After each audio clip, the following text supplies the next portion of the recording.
Welcome to new TV Telugu. చెన్నైలో Kolkata Knight Riders Sunrisers Hyderabad మధ్య జరిగిన ఫైనల్లో హైదరాబాద్ ఘోర పరాజయం పాలైంది. తద్వారా హైదరాబాద్ రెండోసారి ఛాంపియన్గా నిలిచే అవకాశాన్ని కోల్పోయింది. 8 వికెట్ల తేడాతో గెలిచిన కేకేఆర్ మూడోసారి ఛాంపియన్గా నిలిచింది.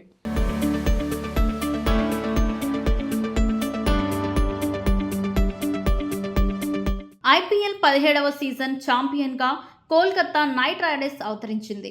చెన్నై వేదికగా ఆదివారం జరిగిన ఫైనల్ మ్యాచ్లో శ్రేయస్ అయ్యర్ టీం హైదరాబాద్ను చిత్తుగా ఓడించింది.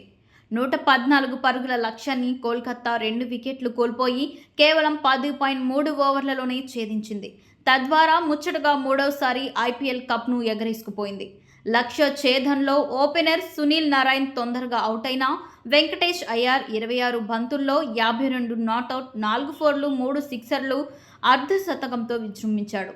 మరో ఓపెనర్ గుర్బుజ్ కూడా రాణించాడు. శ్రేయస్ 6 పరుగులతో నాట్అవుట్గా నిలిచాడు.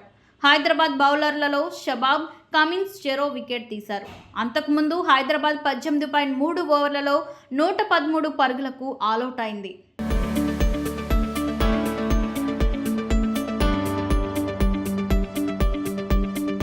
ఐపీఎల్ ఫైనల్ మ్యాచ్లో ఓ ఆసక్తికర ఘటన జరిగింది.